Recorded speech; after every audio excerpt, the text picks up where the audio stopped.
সাগরে মাছ ধরায় ৫৮ দিনের সরকারি নিষেধাজ্ঞায় কর্মহীন হয়ে দুর্বিষহ জীবনযাপন করছেন পিরোজপুরের প্রায় ৫,৫০০ নিবন্ধিত জেলে। ১৫ এপ্রিল থেকে অবরোধ শুরু হলেও এখনও সরকারের বরাদ্দকৃত চাল পাননি তারা। ঋণগ্রস্ত অনেকেরই দিন কাটছে হতাশায়। সংকট নিরসনে অবরোধের সময় বিকল্প কর্মসংস্থানের দাবি জেলেদের।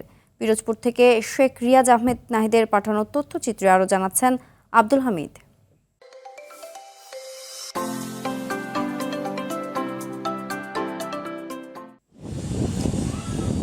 ঘাটে সারিবদ্ধভাবে নোঙর করে রাখা হয়েছে শত শত মাছ ধরা ট্রলার। অবরোধের সুযোগে অনেকে করছেন নৌকাজাল মেরামতের কাজ, কেউ বা কাটাচ্ছেন অলস সময়। এমন চিত্র পিরোজপুরের জেলেপল্লী ও মৎস্য অবতরণ কেন্দ্রের। সমুদ্রে টেকসই মৎস্য আহরণের লক্ষ্যে ভারতের সঙ্গে মিল রেখে ১৫ এপ্রিল থেকে মাছ শিকারে ৫৮ দিনের নিষেধাজ্ঞার ফলেই এমন অচলাবস্থা জেলাটিতে। সাগরে মাছ শিকারে যেতে না পারার কারণে অনেক জেলে ডুবছেন ঋণের সাগরে। এনজিও আর মহাজন থেকে নেওয়া ঋণের বোঝা প্রতিনিয়ত দুশ্চিন্তা বাড়াচ্ছে মৎস্যজীবীদের। তাদের অভিযোগ, অবরোধের ৩ সপ্তাহ পার হলেও মেলেনি বরাদ্দের চাল।